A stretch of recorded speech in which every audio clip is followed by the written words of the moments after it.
There is this crazy stigma and stereotype with credit, and credit's the most evil thing in the world.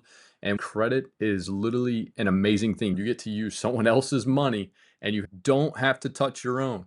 That's an amazing thought, but it's very dangerous because a lot of people misunderstand credit or don't use credit in the way it should be used. They use it for personal pleasure or fun things or things they don't need.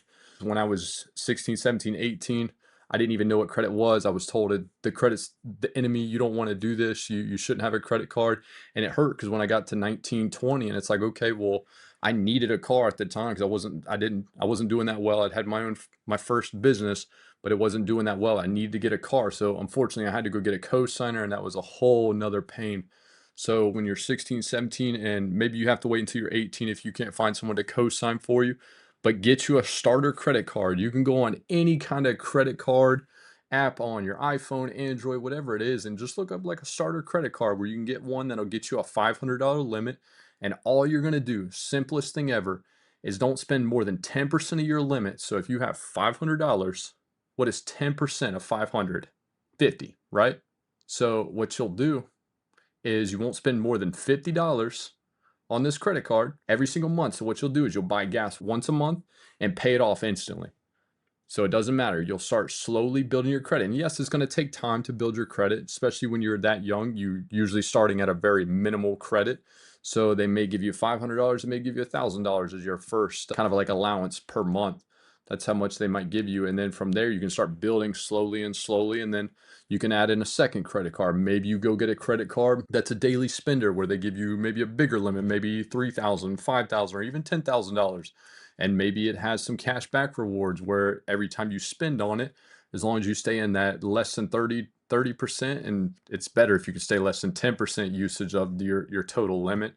You spend daily on that, so then you're building cash back, and who knows, maybe after a month you have 50 bucks on there, or you have 100 bucks on there and cash back, and you can go spoil yourself with a nice dinner or whatever that may be. So get a credit card as soon as possible, but keep it very minimal. Use only the smallest purchases just to make sure you're using it on a monthly basis and pay it off immediately. Pay it off before the due date or on the due date every single month. Never let that charge, that APR, because at the end of the day, that if that APR charges every single month, if you don't pay it by your due date, it will be a derogatory mark on your credit, so it won't look good. With some of my cashback cards, I'm not like an insane guru on this. I started super simple.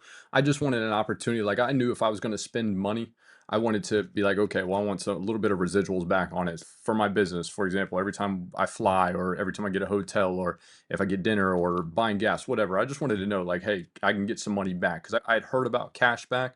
And I was so new to this at the time. I was like, what the heck is all this? I have no idea. There's this card, that card, this card. And what's cool is there's so many apps out there where you can literally Google or you can just chat GPT it nowadays, the best cashback cards. And it'll usually tell you like, hey, if you've got a credit limit between 650 and 750, we'll give you a $1,000 limit on a cashback card.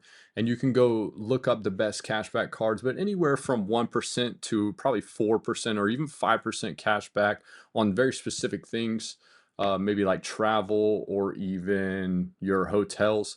Those are great ways to start to get some cash back because if you're going to be spending that money, like, hey, let's get some rewards for it too.